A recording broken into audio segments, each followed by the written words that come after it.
We all think we're never, ever going to get old. And then one day you go, oh. And not only are we older, but our parents are older as well. We're going to talk about moving elderly parents. Stay tuned.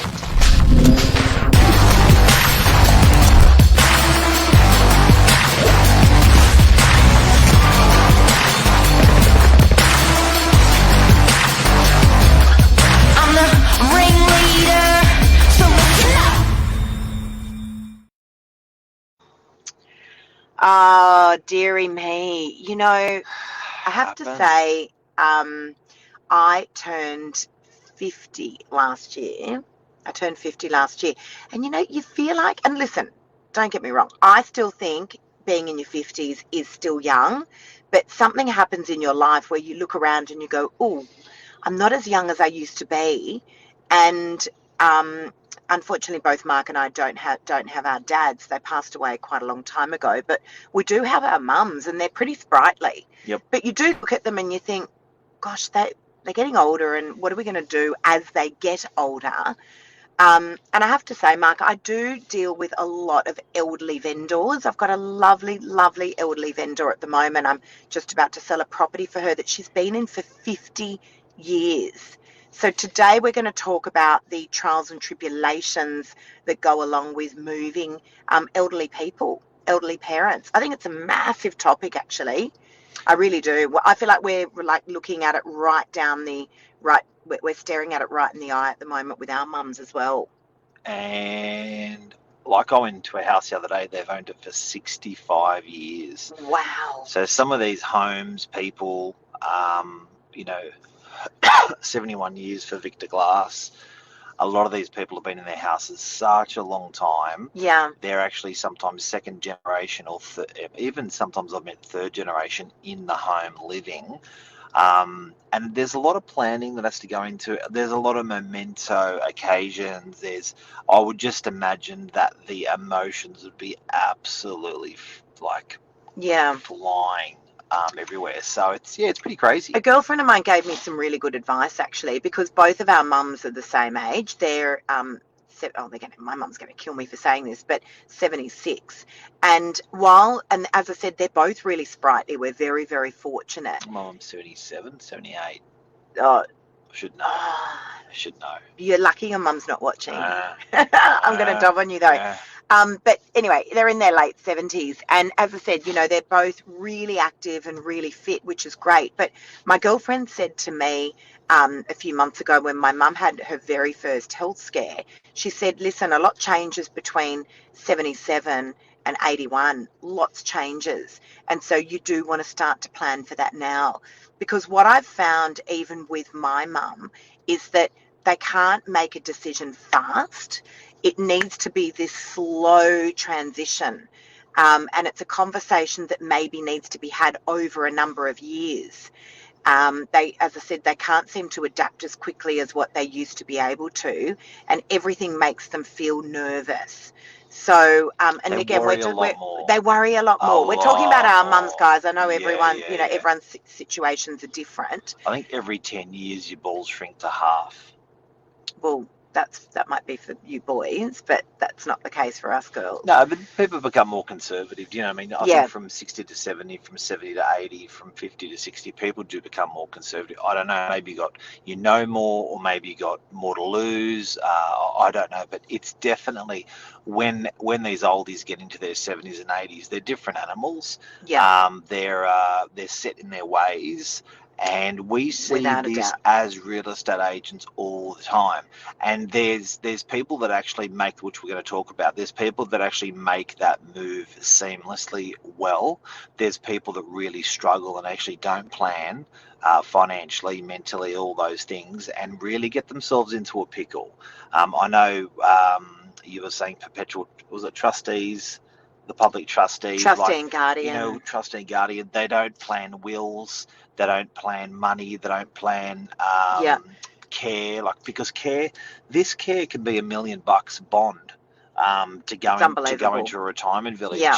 And that $1 million is $1 million is $1 million, and most people don't have that $1 million. So I think today is about learning some of these how to navigate through some of these things. So, and also some of the situations that we've seen, the best and the worst. So I want to just talk about, at the moment, I've got a property actually that's coming on next week, beautiful house coming on in Wheeler Heights.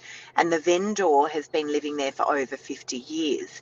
Now, she's actually quite happy about her move. It's been planned. The kids have sat down and had a good discussion with her, and she's going to be moving up to the Gold Coast to be closer to her children. So many people doing that. So many people moving up north. Heaps. Yeah. It seems to be a great place to retire. The weather's warmer for them, Yeah. And it's still cheaper than it is, living here in Sydney. But she's very happy about the move. I met with her late last night. Mark, you've done something with this air, and I'm boiling in here. Yeah. What's he done here? So she's actually really, really happy about the move because it's been planned, and she's super, super excited about it, which is great. That is not always the case, though. That's not always the case. We've got a friend of ours, not mentioning any names, we've got a friend of ours, her dad didn't really plan for his future properly, and what she's finding is that it's become this enormous, probably burden is not the right word, but this massive responsibility that she just did not plan for. So, or he didn't plan for either. So planning absolutely seems to be the key here. Do you know what? I think it's also human nature. Some people just don't plan. I think that there's your planners and there's your didn't plan nothing at all. Yeah. That get there. How do you change that person? You probably can't. Do you know what I mean? But it's left on the kids, and often there's the responsible one that gets left with the planning. So I guess today, if you are that person, start bloody planning. Yeah, from what I've seen and what I've experienced, and I'm not talking about with our own mums, but and there are conversations that go on behind the scenes there. But I know particularly with my mum, I've already started saying, Mum, what are you gonna? My brother lives overseas, so it's kind of on us. And I'm like, what do you want to do for as you get older?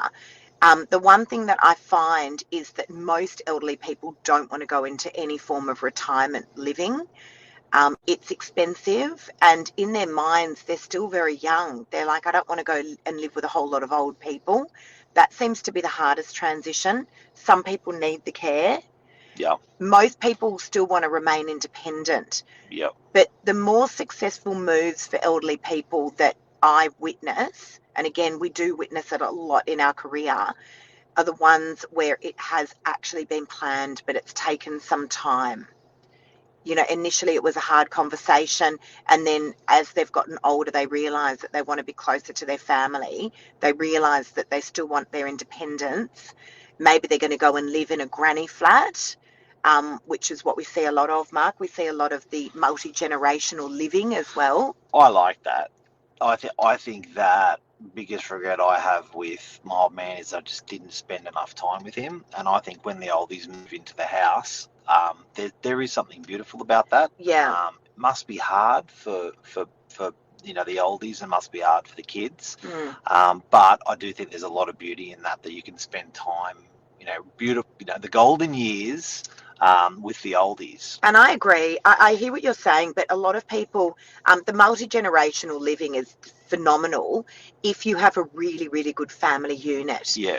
If you're financial enough, if you've got a really great marriage, and as I said, if you've got a really, really good unit, a good relationship as well, because I think it can be hard on families. They could be ball breakers. Well, it could be hard, Mark, because, here you are living together for, 20 years as a married family. Let's just call it 20 years. And all of a sudden the mother/mother-in-law moves in.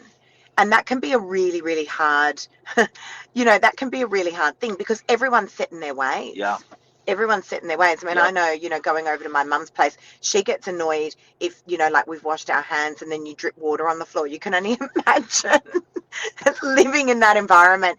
I think you have to be extremely patient, but it's just adapting, isn't it? It really is adapting. So time and planning, guys, seems to be the absolute biggest thing. Having these conversations over a number of years about what you're going to do with elderly parents or in-laws as they get older. That seems to be the big one.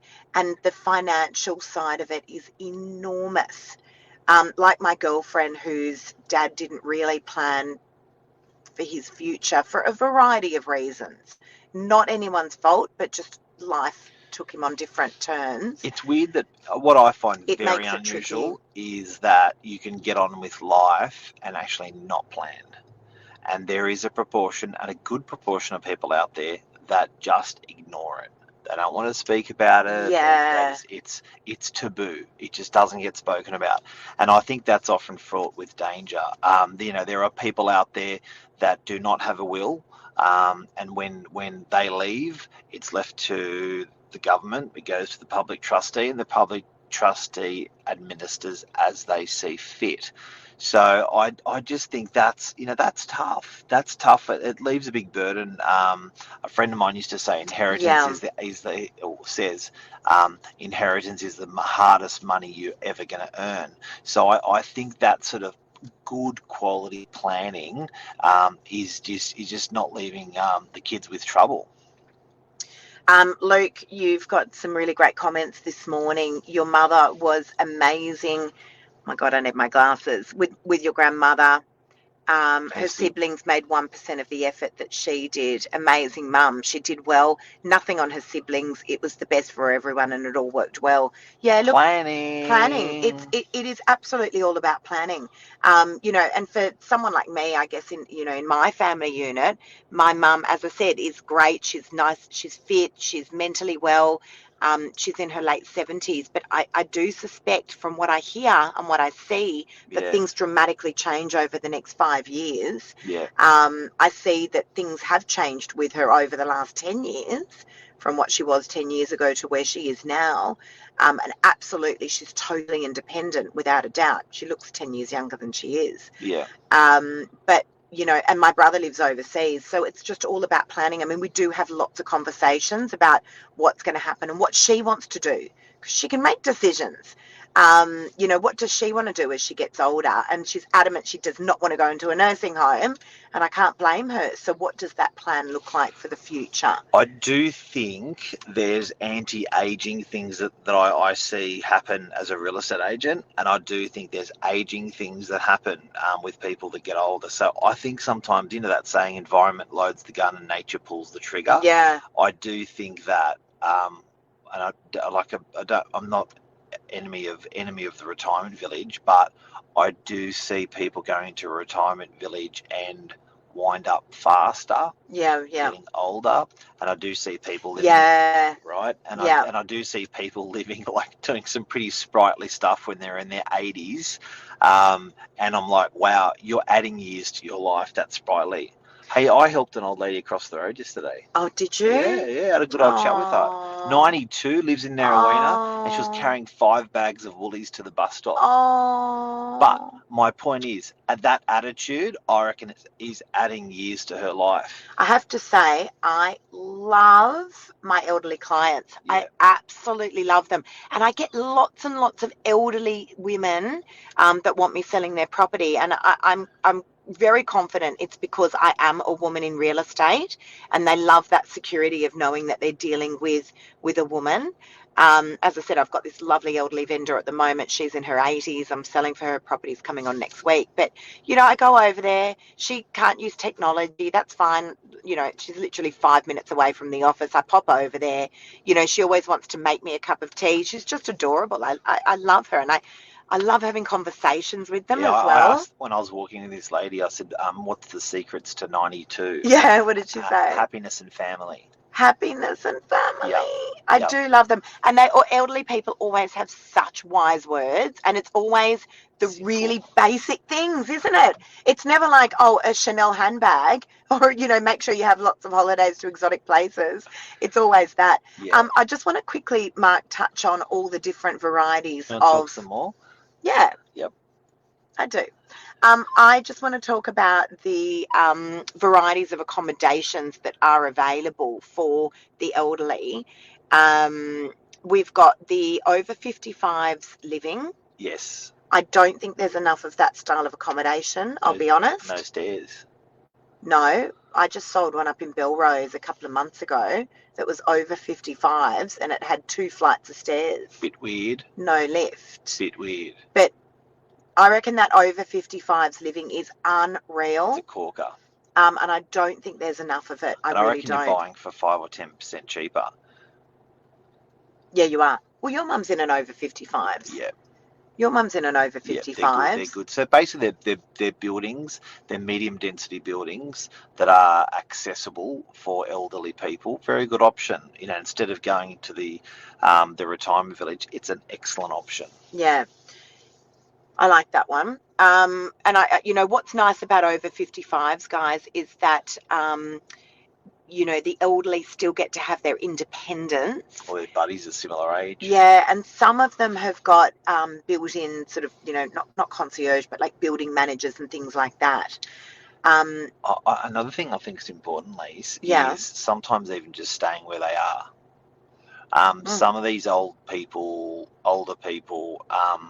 are so familiar with every step, with every wall, with every turn, where everything is, that often when they move, they trip, because they're just so used to the environment where they're around. So it's a hard navigator. It's a hard navigator. That familiarity is a massive thing. As we mentioned earlier on in the show, guys, just, you know, elderly people, from what we've learned, just don't like change. They don't take to it very well. Then you've got, you know, the obvious, the retirement villages. I've got an auntie who I absolutely adore her. About 10 years ago, she moved into a retirement village, and she is literally one of the most sprightly people I know. And she moved into this retirement style apartment, and she loves it. She's got food there if she wants the meals downstairs. She's the youngest there. She's only in her mid-70s. But she loves all the old people that live there, and she's got the help when she needs it as she gets older. She lives on her own. So, you know, that's a nice option as well. But her strata is through the roof for this 1-bedroom apartment. She pays like $6,500 in strata, a quarter. It's out of control. But this full care can be thousands and thousands and thousands a week, like $3-4 grand. So it can be expensive. Good family friend of mine, grew up with them, you know, 40 years I've known them, loaded the whole time, no money anymore, because literally 10 years of care just soaked every single thing out of them. So it's hard. Yeah, you got to be careful. And then you've got the nursing homes, you know, and some of them can be so expensive. I've got a beautiful client of mine who's in one of the nicest nursing homes I've actually ever seen. I go out and visit her every few months. Premium. Oh, it's phenomenal. I mean, it literally looks like, you know, it's a Hampton-style home. Yeah, it's incredible. Everyone's got their own private rooms, but that kind of care can be extremely expensive. I know nursing homes vary depending on, you know, what they're getting and where the nursing homes are, but I know that they're all extremely expensive and also very, very hard to get into. Again, you'd really need to be planning for that. And then the other style of accommodation that we see for the elderly is the multi-generational living. The good old granny flat is called granny flat for a reason, because it's where you would put your mum, dad, in-laws as they got older. So we do see a lot of that, don't we, on the northern beaches? We see a lot of dual occupancy. I think it's cute. I like it. And you know what, there's an efficiency money-wise as well. Like if, you know, even food bills, insurance bills, you know, sharing those bills is quite efficient. I think it's nice for the kids as well. It's great for the kids. It's great for the grandkids. It's great for the great-great-grandkids. Yeah. It's pretty helpful. I think having your mother-in-law at home can be dangerous. You're saying mother or mother-in-law, or Both. either or? I think, I think it can be tricky. I really do. And look, I think everyone at our age, you sort of get a bit stuck in your ways, but you got to do what you got to do. That's it. Big thing we are seeing, guys. I think the bottom line for today, before we go, is plan and plan and plan. Absolutely. And the people of influence in the elderly's life, get them to handle it, and work with those people as well, because often the oldies will listen to those people. Luke, just one question Luke was asking, do we find that the older clients are stubborn? Luke, I actually find it's quite the opposite. I honestly do. My beautiful vendor that I'm dealing with at the moment, fortunately for her, she is with someone that I'm looking after her, selling her property, and, I'm very trustworthy, and I would never get her to do anything that didn't make her feel comfortable. Yeah. It scares me sometimes how much trust they actually put into someone that they don't know. And I'm always saying to my elderly clients, please go and do that with your solicitor. Please sign that contract with your solicitor. Because it does, as I said, it scares me how vulnerable some of these elderly clients can be. I sold a property for a client 5 years ago. They put the money in the bank and they don't know where it is. Oh my God, I know. $2 million. Oh, I was talking to, so that the hubby was always doing the moving and shaking with property, and he was always doing the stuff. His wife was, great at home. Goodness and me. Now he's in a village, and now they've run out of money. And she knew there was another 2 million sitting there. Went to get it, gone, and he can't remember where he put it. And these guys are clever people. Yeah. These guys, I'm talking about, they are clever people. Yeah. So I think also as kids, just make sure that you're keeping tabs. Just make sure that you're keeping tabs. Someone needs to know, guys. It would be hard. Someone in the family needs to know what is going on. Yep. Someone needs to know.